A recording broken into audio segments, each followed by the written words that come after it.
Hello again, friends. Today, I read you yet another tale I've never heard of before starting this channel. This is an English story, so I should warn you that this tale is written in an accent. I don't really know what the accent is supposed to be, so I'm just going to do my best and hope I don't make anybody angry. So with that, let's all find out about Tom Tit Tot. Once upon a time, there was a woman, and she baked 5 pies, and when they came out of the oven, they were so overbaked, the crusts were too hard to eat. So she says to her daughter, "Daughter," says she, "you put them there pies on the shelf, and leave them there a little, and they'll come again." She meant, that the crust would get soft. But the girl, she says to herself, "Well, if they'll come again, I'll eat them now." And she set to work, and ate 'em all, first and last. Well, come supper time, the woman said, "Go you and get one of them there pies. I dare say they've come again now." The girl went and looked, and there was nothing but the dishes. So back she came, and she says, "No, they ain't come again." "Not one of them," says her mother. "Not one of 'em," she says. "Well, come again or not come again," said the woman, "I'll have one for supper." "But you can't, if they ain't come," said the girl. "But I can," says she. "Go you and bring the best of them." "Best or worse," says the girl, "I've ate 'em all, and you can't have one till that's come again." Well, the woman, she was done, and she took her spinning to the door to spin, and as she span, she sang, "My daughter ha' ate 5 pies, 5 pies today. My daughter ha' ate 5 pies, 5 pies today." The king was coming down the street, and he heard her sing, but what she sang he couldn't hear, so he stopped and he said, "What was that you were singing, my good woman?" The woman was ashamed to let him hear what her daughter had been doing, so she sang, instead of that, "My daughter has spun five skeins today. My daughter has spun five skeins today." "Stars of mine," said the king, "I never heard tell of anyone that could do that." Then he said, "Look you here, I want a wife, and I'll marry your daughter. But look you here," says he, 11 months out of the year, she shall have all she likes to eat, and all the gowns she likes to get, and all the company she likes to keep. But the last month of the year she'll have to spin 5 skeins every day, and if she don't, I shall kill her." "All right," says the woman, for she thought what a grand marriage that was. And as for the 5 skeins, when that time came, there'd be plenty of ways of getting out of it, and likeliest he'd have forgotten all about it. Well, so they were married, and for 11 months the girl had all she liked to eat, and all the gowns she liked to get, and all the company she liked to keep. But when the time was getting over, she began to think about the skeins, and to wonder if he had 'em in mind. But not one word did he say about 'em, and she thought he'd wholly forgotten 'em. However, the last day of the last month, he takes her to a room she'd never set eyes on before. There was nothing in it but a spinning wheel and a stool. And says he, "Now, my dear, here you will be shut in tomorrow with some victuals and some flax, and if you haven't spun 5 skeins by the night, your head'll go off." Victuals is an actual word that means food, supplies, or provisions. And here I thought it was just something they said in cartoons or old movies. What are we going to do for victuals? And away he went about his business. Well, she was frightened. She'd always been such a gatless girl. Oh, gatless, meaning witless or foolish, a term from Suffolk, England. But she didn't so much as know how to spin, and what was she to do tomorrow with no one to come nigh her to help her? She sat down on a stool in the kitchen, and law, how she did cry. However, all of a sudden, she heard a sort of a knocking low down on the door.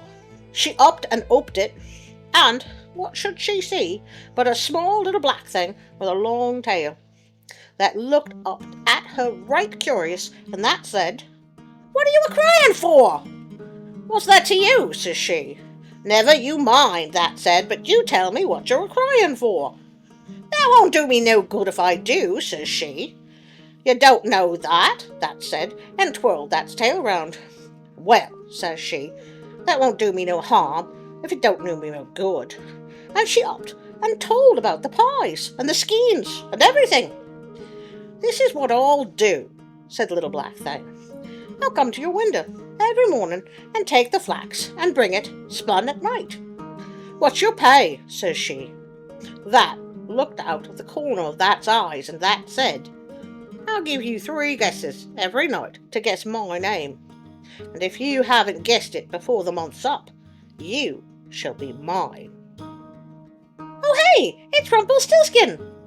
"I wonder what this guy's name is."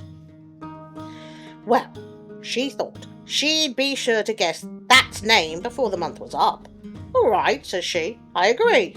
"All right," That says, and law, how that twirled That's tail. Well, the next day her husband took her into the room, and there was the flax and the day's food. "Now there's the flax," says he, "and if that ain't spun up at this night, off goes your head." And then he went out and locked the door. He'd hardly gone when there was a knocking against the window. She upped and oped it, and there, sure enough, was a little old thing sitting on the ledge. "Where's the flax?" says he. "Here it be," says she, and she gave it to him. Well, come the evening, a knocking came again to the window. She upped and she opened it, and there was a little old thing with 5 skeins of flax on his arm.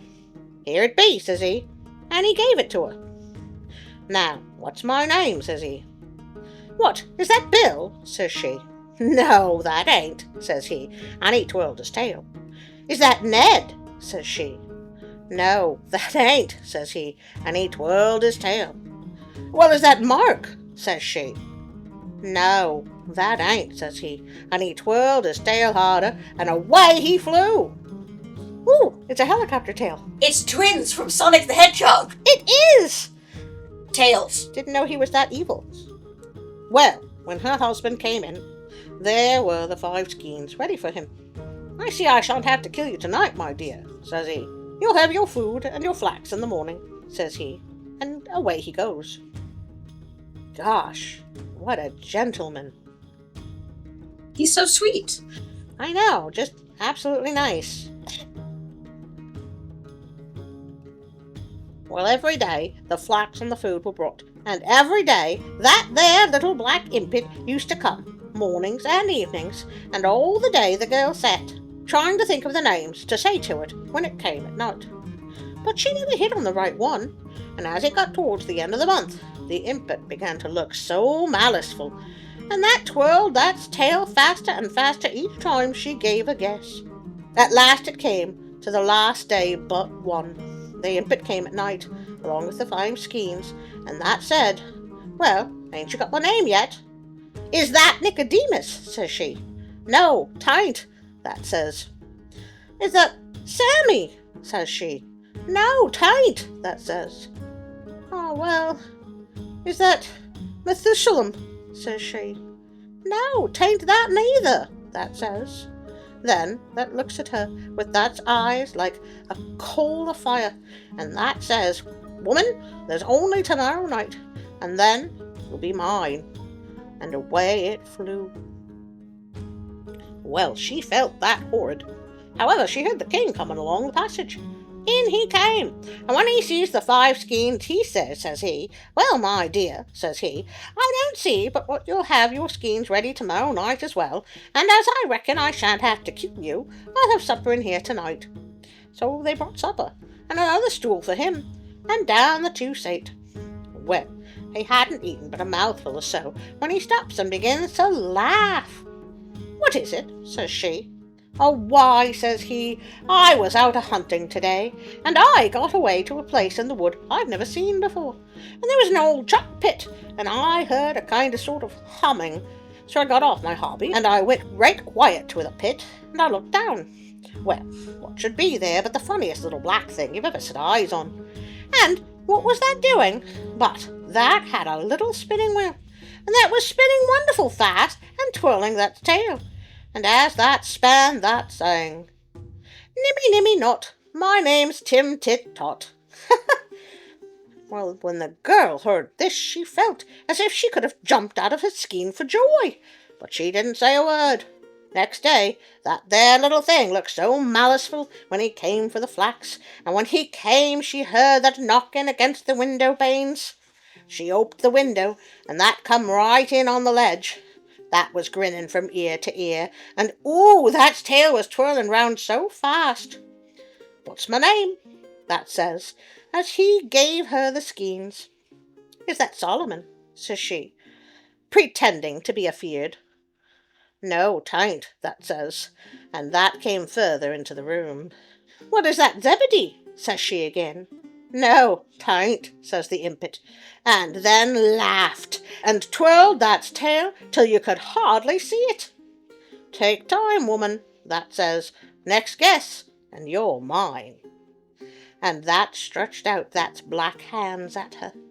Well, she backed a step or two, and she looked at it, and then she laughed out, and says she, pointing her finger at it, Nimmy, nimmy, not, your name's Tit Tot. Well, when that heard her, that gave an awful shriek, and away that flew into the dark, and she never saw it any more. Ha! Gosh, it really is Rumpelstiltskin! How wonderful! Boy, I hope I didn't offend anyone with my terrible accent. I'm not sure if it was Australian or Dick Van Dyke. Me, Mum? Anyway, I did my best. Well, time to watch the little train go by, as I remind you that I have a Patreon page, if you would like. And also my sincerest thank you to the wonderful people at Pixabay.com and all the amazing creators you can find there. But most of all, I want to thank you, my dear friends, for joining us in yet another adventure. Thank you. Get those requests in for winter holiday month. And now a special thank you to my Patreon friends.